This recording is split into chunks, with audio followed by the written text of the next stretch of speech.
This is Inside the Wolf's Den, an entrepreneurial journey with Shawn and Joni Wolfswinkel. Welcome back to Inside the Wolf's Den with your host, Shawn and Joni Wolfswinkel. How are you, Shawn? Great. It's good to be back. It is good to be back. Took a couple week break, so hopefully the listeners are ready for another episode. Yes, I think I cannot believe that we are into almost another quarter. I know. Crazy, right? Yeah, it's going too quick. And welcome to spring. Yes, it's still a little chilly. It is, but I'm ready for summer. I'm going to probably be regretting it in June or July when it is 100 and humidity's insane. But hey, we'll take the little wins, right? Yes. No, I'm looking forward to it. Some warm weather. Yes. So today's topic is actually going to be on accountability, right? Accountability in organizations, a pathway to success, which I'm actually really excited to talk about this topic, mainly because if you look back at our organization, you know, when Shawn and I started, 25 years ago, we've struggled with accountability, right? We have struggled with it, and we've only got better at it probably the last, maybe 6 years or so. And the reason why is because we have been focusing on it, right? It's, and it comes up in every group or entrepreneurial group or business group that I'm a part of. Accountability is always a subject that comes up because if you have staff, it's an issue. It's something that's hard to do, and it's something that you got to get good at. And I think it's there's so many facets to business that you got to get good at hiring, you got to get good at managing people, but accountability is a big one, and it's something that we've struggled with for years. It can be, I guess, confrontational or difficult or uncomfortable. Yes, it is uncomfortable, and oftentimes I know for you and I, we would just be like, whatever you want to do, right? But then not really hold people accountable, and then it blows up and you're like, crap, I should have did something about this way sooner. The minute that I found out about it, we should have squashed it rather than let it go. Because if you let one thing go, guess what? The next time it's going to be worse. And then, it's just going to get worse over time. Right. And it doesn't have to be negative. I think we're putting a negative connotation on it, but holding people accountable, holding your teams accountable, holding team members and stuff or groups within your organization accountable. I think it's healthy, right? It really is. Yeah. It goes back to fostering that trust, the transparency and all of that, right? Which you get engagement from your employees when you do foster that. And it all areas of life. And I was thinking when I was writing this, I was thinking about our son's basketball team, right? He's on an AAU team, and the coach runs very, very structured practices, and I like it, and very intense, very just they're always moving quick, right? But he fosters that accountability because what he does really, really well is he calls out what drill he wants them to do. I mean, if they're not sprinting or running to whatever the drill is, the whole team runs. Yeah. Right? He'll make the whole team run because they're not hustling. Or he tells a player once how to do something. He tells them where they're supposed to be, what they're supposed to do. If they screw up again, the whole team runs. But that's how he holds his accountability because you as an individual player are holding your team accountable for running, right? And running sprints and doing jumping jacks or whatever. Things that push-ups they have to do. Or whatever. And you're making the whole team do it. If you screw up, then that's holding your team accountable. And it's still a team sport. So you're like, man, I don't want to screw up this next one because you're gonna pay attention, right? You're gonna not zone out when he calls a drill. You're gonna I gotta run over here and do this. And so I think it's all areas, and accountability is good and it's healthy, and it's I think a positive thing for organizations. So I absolutely real quick, I love that example that you gave, and I think that oftentimes we need to look at ourselves as well, right? Because I think that accountability starts with holding ourselves accountable. If you say you're going to do something or you set something to do, you got to do it, right? Because how are you going to be able to hold your team accountable if you can't even hold yourself accountable? Absolutely. And that's something I think we've always done in our organization. If we say we're going to do something, we're going to do it. And we follow through with it. But it does improve performance within your organization. Teams and businesses that hold their teams accountable, hold their organization accountable, hold them to KPIs accountable, and measure goals and measure their KPIs, which is a form of accountability. Improve, right? And perform really well. Yeah. And we look back at it year over year over year, and we look at the P&Ls, we're like, man, we really did improve, right? Overall, because we held our teams accountable. And I think in an organization overall, it improves trust and collaboration, because people, if you hold the whole an organization to a certain standard, and then people feel like they can. We're going to get into it, but we're going to share where we struggled over the years. But if you hold your whole team accountable on a regular basis, and you're going to go through those difficult conversations. You're going to go where people's emotional intelligence are going to be challenged, right? And you're going to have those challenging conversations. But people feel they can share. People feel like they can. They're comfortable around. They can call people out, right? I think if you hold your team, you hold yourself as the owners accountable. They feel like, hey, Shawn and Joni, like I understand where you're coming from, but maybe I don't agree with what that decision, and here's why. And that's healthy. Right? That's right. Yeah. And you got to be able to allow that. Absolutely. And because I think it also, with the trust and collaboration, you also are getting your engagement from your employees, right? That they feel empowered, that, they've been heard, and that their, ideas matter, right?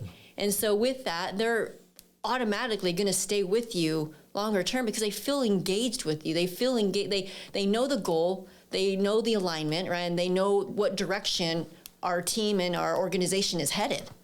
Correct.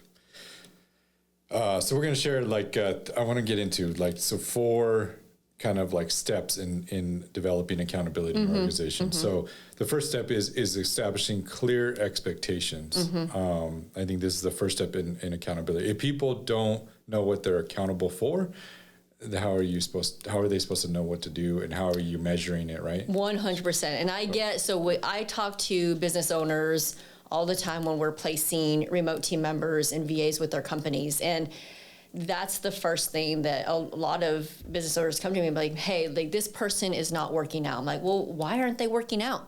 I said, do they know what they're supposed to do? Do they have a clear job description? And most don't even have a clear job description, right? And so if you really want to have clarity and direction, that's the first step. Yeah. So, like Joni mentioned, one thing that we worked on several years ago was we worked with our HR company and developed job descriptions and role definitions for every position in our company, right? And any new position we develop, the first thing we do is a job description, role definition.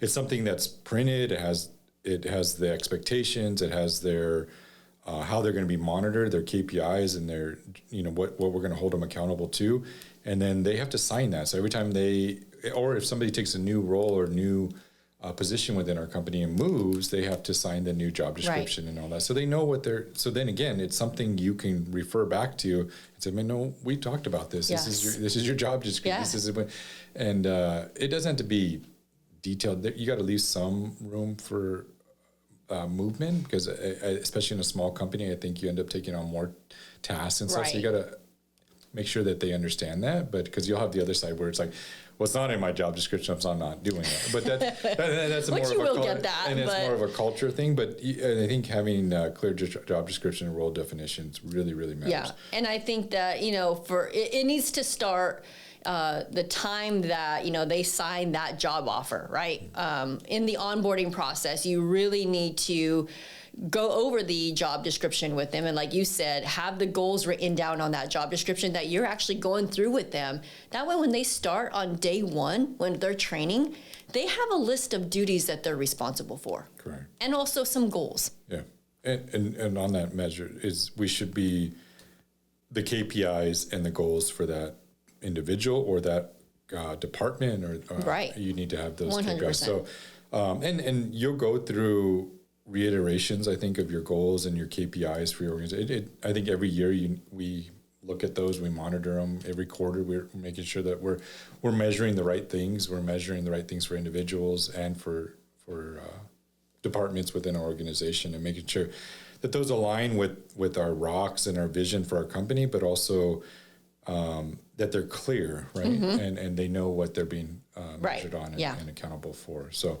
within leasing, within renewals, make-readies, like days on completion, right? How long is it taking? How long is it taking days on market? Just everything, how their response time on applications, all of that's being tracked so that they know what they're being held accountable to and what we think is important. Right. Or their managers.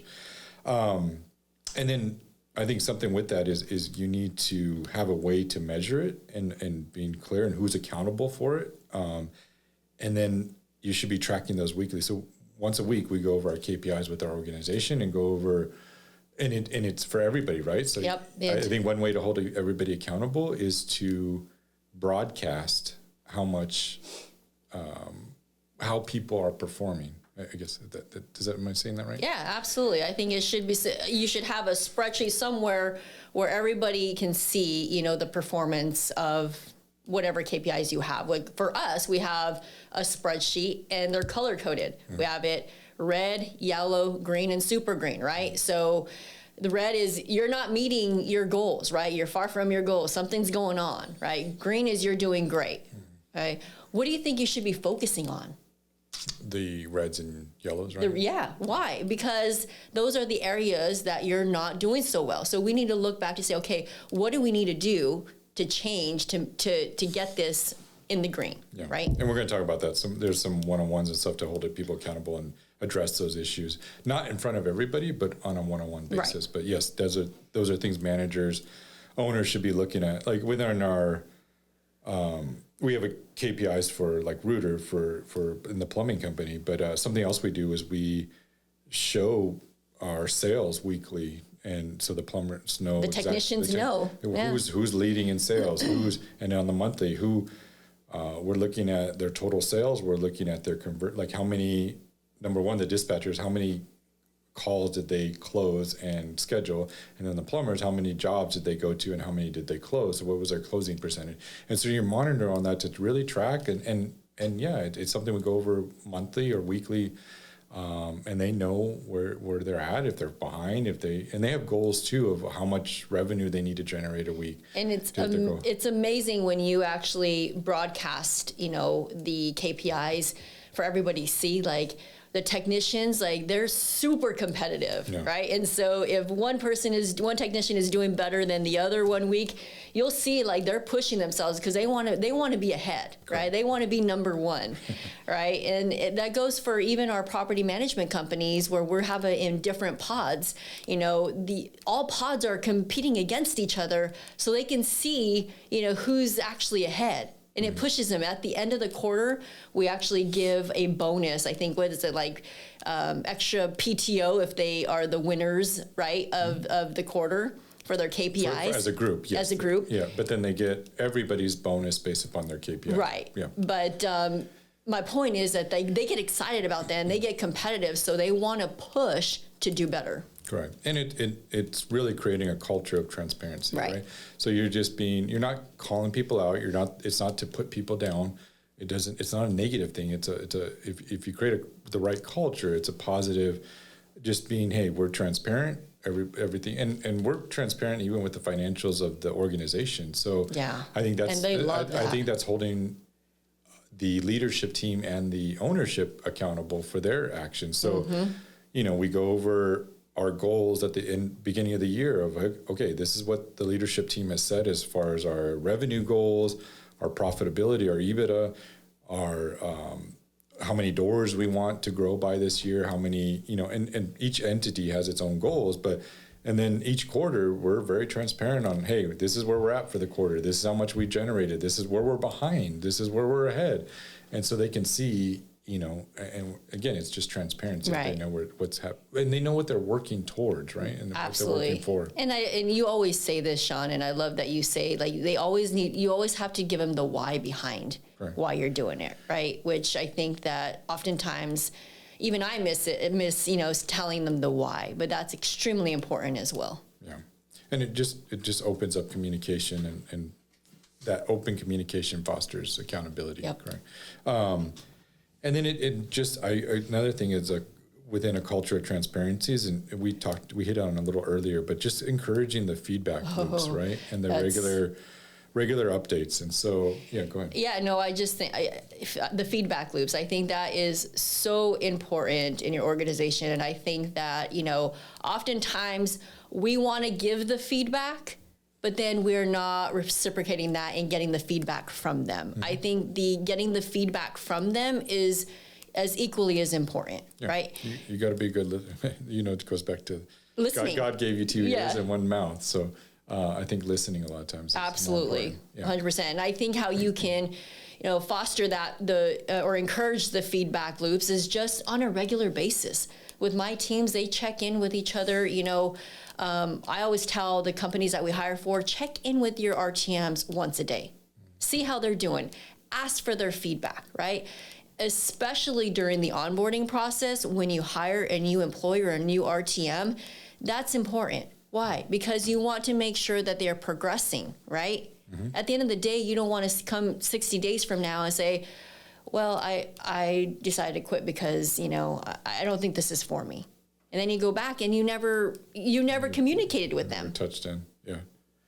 You left them hanging, and they had plenty of feedback. And even in people that leave our organization, we always do exit interviews, and it's just to get feedback, because that's the way, when they're already on that way out. I mean, you should be doing it regularly and be getting feedback, but at all stages, you want to figure out, hey, how can we improve? What did we do wrong? Why are you leaving it? Why, where do we fail on our end? And I think there's always room for. Could I have caught this 3 months ago, right? When you first made us aware, right? Absolutely.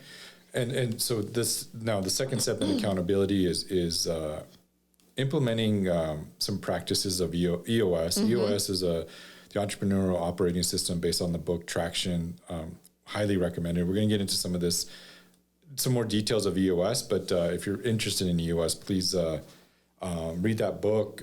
We've been running EOS for many, many years, over 5 years, and we've had reiterations of it, but strong for 5 years. So if you have questions, we'll be happy to help, but definitely big fans of EOS. So in EOS, there's one-on-one meetings, right? And so this is step 2, but this is also, it just builds on what we just talked about. Right. So one-on-one meetings are just, you can set up regular cadence for one-on-one meetings that you have with your staff. It can be, like you said, it can be just those daily check-ins, can be a one-on-one meeting. It can be scheduled. It could be, hey, I'm sensing something from you. Let's just schedule a one-on-one. I just want to see where you're at, what's going on. Right. So it could be impromptu, or it could be more of a regular cadence, correct? Mm-hmm. And I like the regular cadence. I always go back to my very first job. It wasn't very first, but I guess real job was at Victoria's Secret Direct in sales. Mm-hmm. And that's something that they did with me every single day, right? Like check in and just to make sure, like, how are you progressing, that kind of thing. And that's kind of where I've taken it from. So I highly recommend, just putting it on a schedule so that you know that, hey, I am meeting with this person at this time, and on a regular schedule.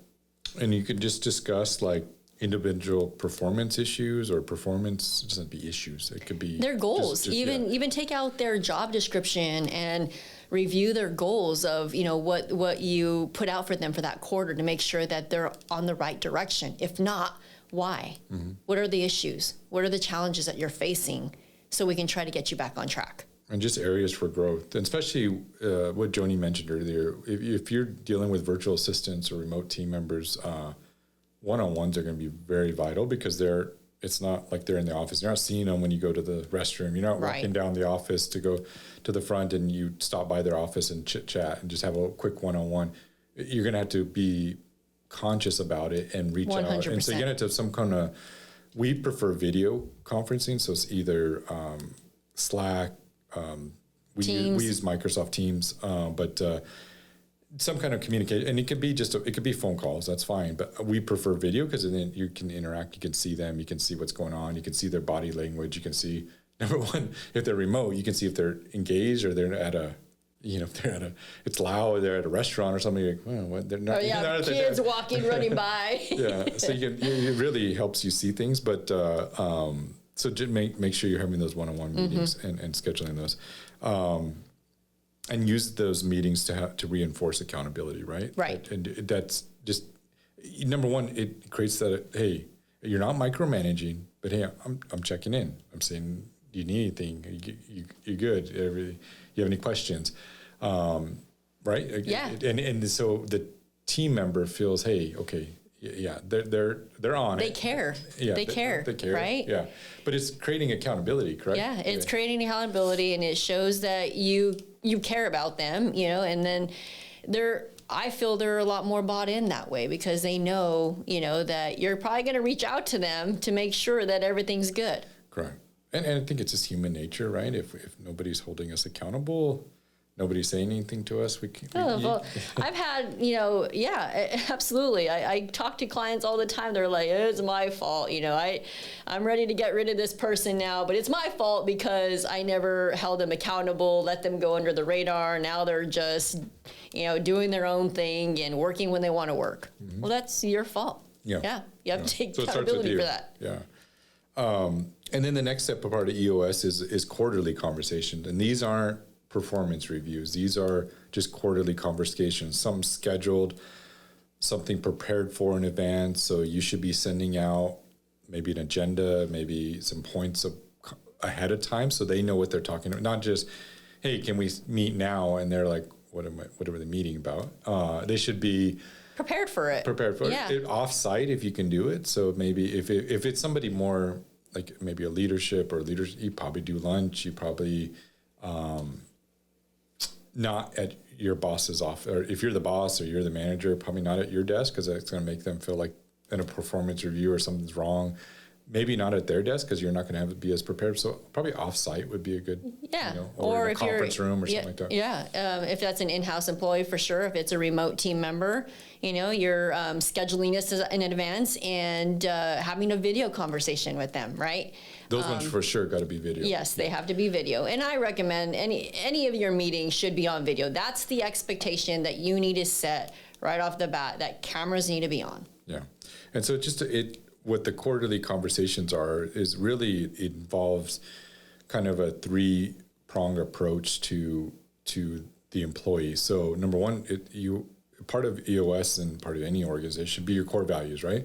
So you need to be going over those core values, telling them and praising them where they demonstrated the core values, 100%. How they used them, where if there's any issues, and EOS uses the accountability chart to hold employees accountable. Mm-hmm. And so your number one is how you're rating them. Do they get a positive or plus minus or negative for your core values? Mm-hmm. And so before you enter, and you're not going to bring those to the quarterly, you're going to do it in advance, but have them rate themselves as well. So have them rate themselves on their core values and their roles. Do they get it, want it, and have the capacity for their role? So have them rate themselves, and then you rate them, and then if there's any issues, you can talk about them. I wouldn't show them that you're, but talk about them at those quarterly conversations, mm-hmm. right? And if you read the book Traction, you'll find it's called the People Analyzer. That's what I meant. I said accountability. It's called the People Analyzer in Traction. But yes, it's something that we do on a regular basis with our, right before we do the quarterly reviews. Right. Even if we're looking to hire somebody new, like when they're coming in, you pretty much know if they're going to fit your culture, mm-hmm. and use the People Analyzer to go through that and say, okay, like go through all the core values. Do they have grit? Are they going to work out for us? Mm-hmm. Right. But yeah, you have to always be managing that because they might look good today. 60 days from now, 90 days from now, it might look different, right? So always be evaluating them with a people analyzer.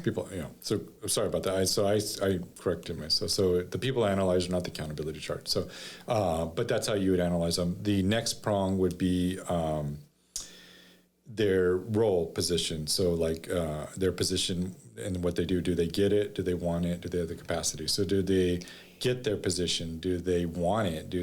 Are they performing well at it? And do they have the capacity to perform at it? And anything. So look at their role specific. The third prong. Just lost it.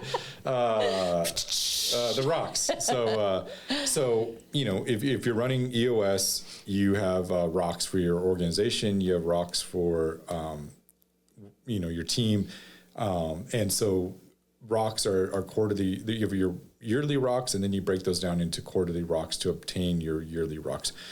But each rock should be assigned, or a couple rocks should be assigned to a stakeholder that owns that rock, right? And so that's the key. They own it, right? Yeah. So it doesn't necessarily mean that they have to do it. They just have to own it. Correct. Right. And so when you're having those quarterly conversations with that individual, look at their rocks and did they accomplish it? And the goal is for them to accomplish at least 80% of their rocks, right?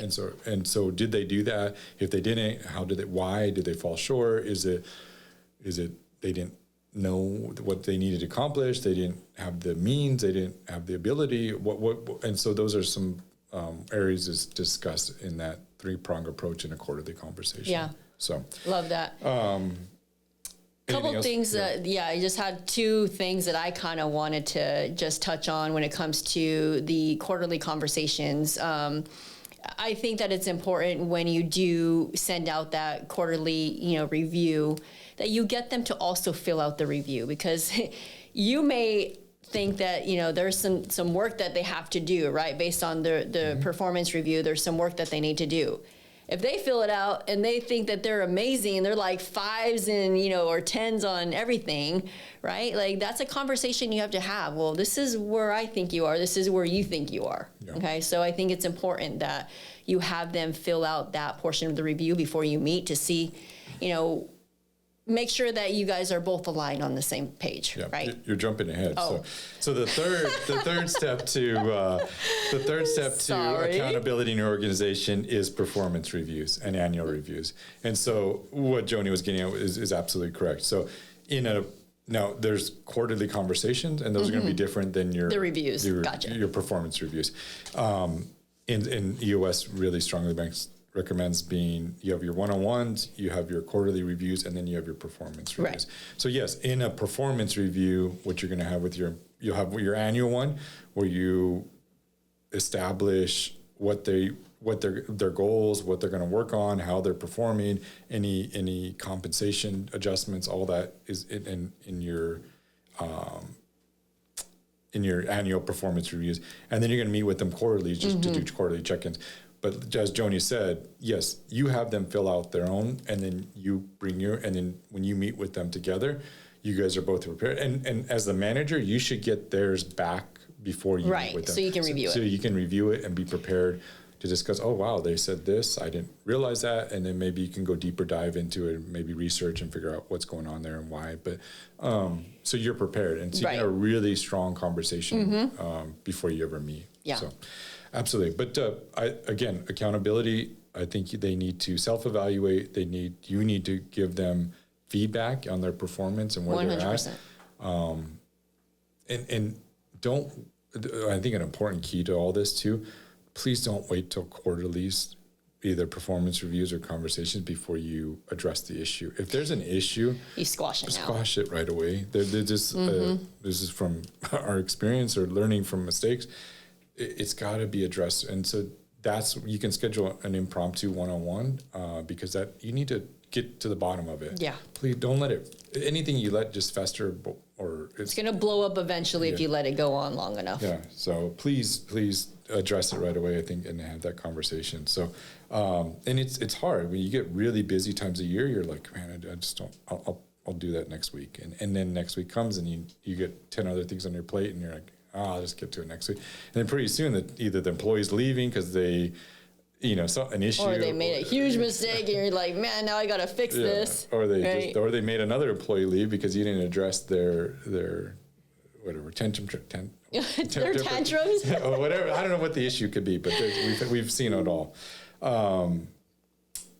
Anything else on no, I think annual reviews? I think annual reviews, you really need to spend the time and really set the goals, set the vision. Like Joni said, I like to explain the why. So I think annual goals, get why their role specifically.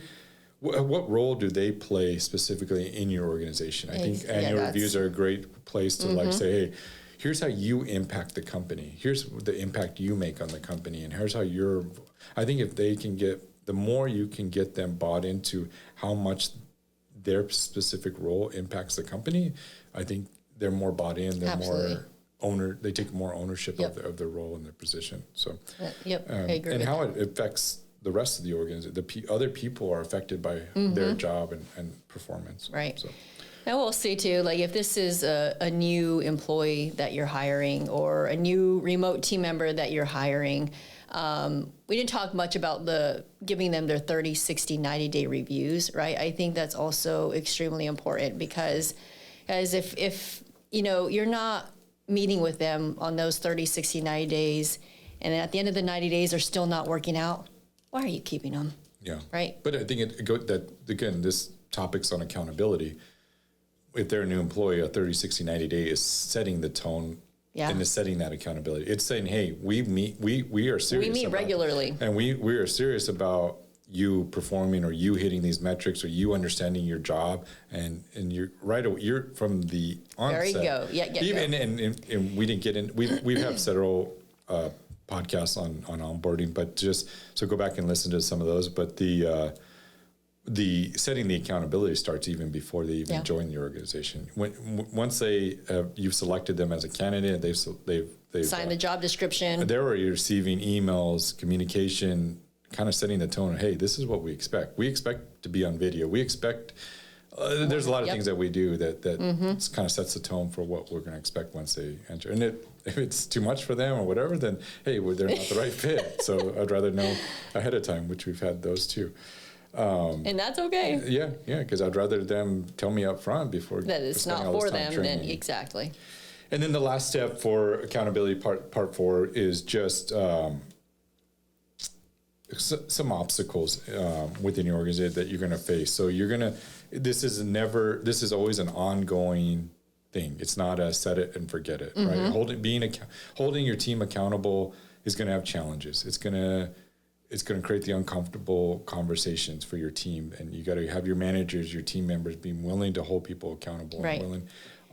And it's ongoing, right? It's ongoing, and even with we're developing our managers and our leaders, right? And we talk about this a lot. We are always pouring into them so they learn how to do this because it is if it's new to them, it can be uncomfortable, right? It's even uncomfortable for us business owners, and so.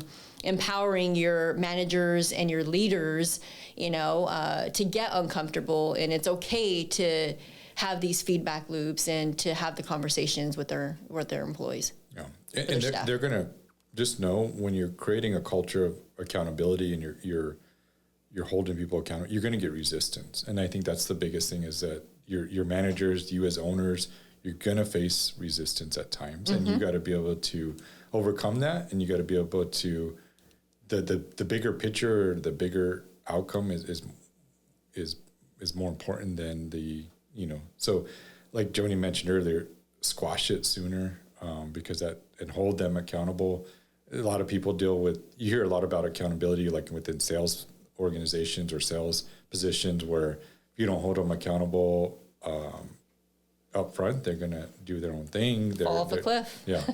But it's any position you got to really watch the resistance and squash it and tackle it and not be scared to even lose an employee, because of accountability, because everybody sees it, right? If you let somebody slide, if you let one individual slide and don't hold them accountable, the rest of the organization sees it. Yep. And, so and we've seen it. Yeah. I mean, we've had some really good people over the years leave because we didn't hold certain people accountable, right? And at the end of the day, it affects the entire organization.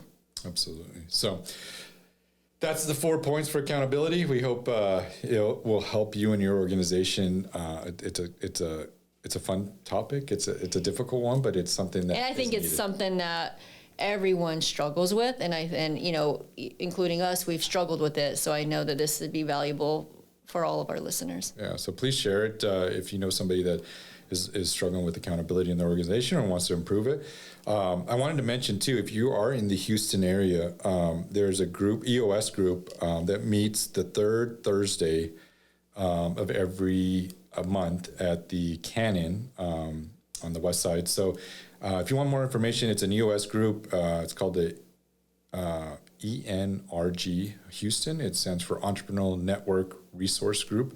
But we would love to have you learn about EOS, great guest speakers, great group of entrepreneurs, integrators, implementers, all like-minded entrepreneurs, guys. What more could you ask for, right? So please, if you want to know more about EOS, check out the group. I can get you more information. We'll have it in the show notes.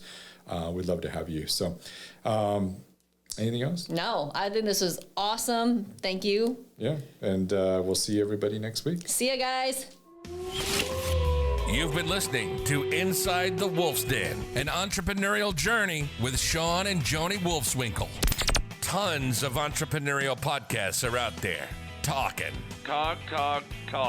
But Joni and Shawn are living it every single day. Their portfolio now includes many franchises and medium-sized businesses. We talk about the trials and motivators of successfully running a business. Join us again soon for another podcast. But until then, reach out on the website at InsideTheWolfsDen.com, on Facebook at Inside the Wolf's Den, on Instagram at Inside the Wolf Den. We'll see you again soon. This is Inside the Wolf's Den. We'll see you next time.